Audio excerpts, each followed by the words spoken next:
How exactly was the Ark of the Covenant built, and how was it actually used? A group of former slaves lost in the desert raised an object made with over a meter of pure gold, weighing about 150 kilograms, with exact measurements, perfect layers, and an unyielding rule.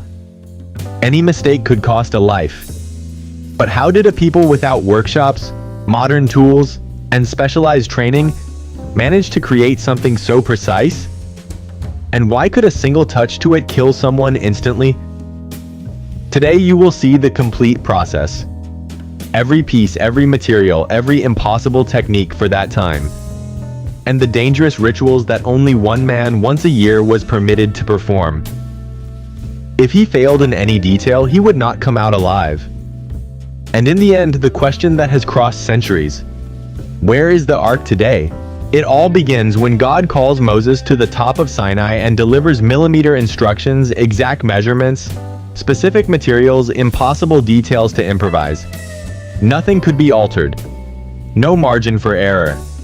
But there arose the first challenge. Who would build it? Israel had just left Egypt after 400 years of making bricks. None of them were elite craftsmen. There were no precision tools, and time was short. What God was asking for was art in pure gold, skill worthy of the best masters of Egypt. The answer came in a way that had never happened before. God chose a man by name, Bezalel, from the tribe of Judah, and filled him with his spirit to work. Not to prophesy, not to lead, but to create. He became the first man in the Bible described as filled with the Spirit of God, specifically to build with excellence. Alongside him, God raised Aholiab from the tribe of Dan. Together, they had extraordinary skill to shape gold, silver, and bronze, cut stones, and carve wood with millimeter precision.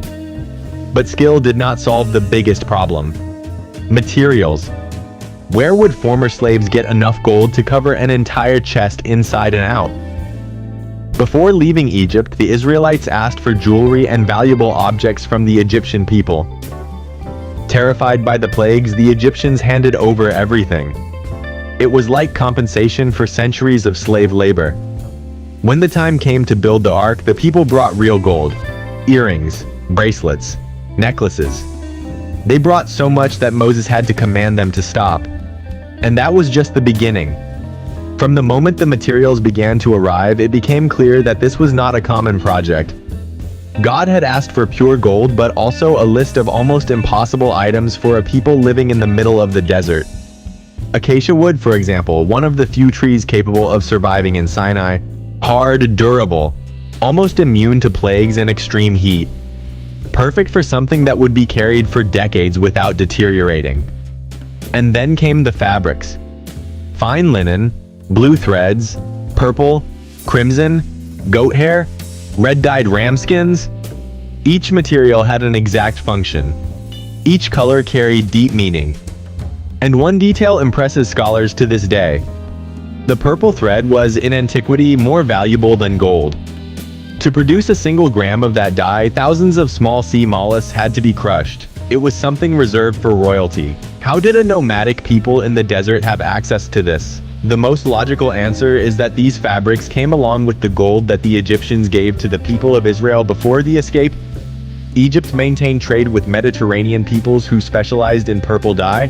When the Israelites asked for clothing, they did not specify which. And the Egyptian people, terrified by the plagues, delivered noble garments, perhaps even pieces that belonged to court officials. With everything gathered, Bezalel began the work. The first rule he knew was simple: nothing could go outside the measurements given by God. The ark needed to be approximately 1 meter and 15 centimeters long, 70 centimeters wide, and 70 centimeters high.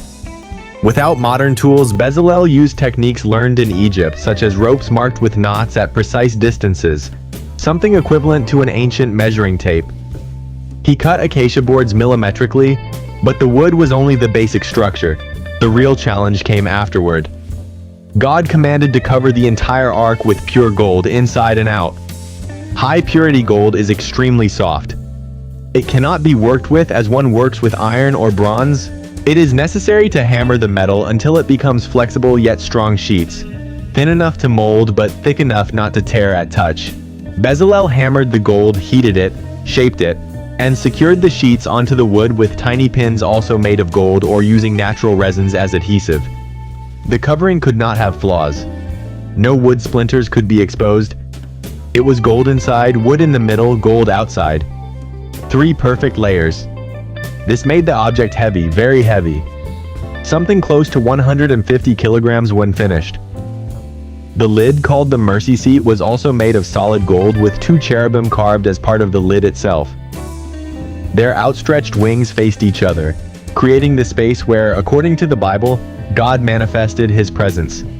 And here, a point draws the attention of modern researchers.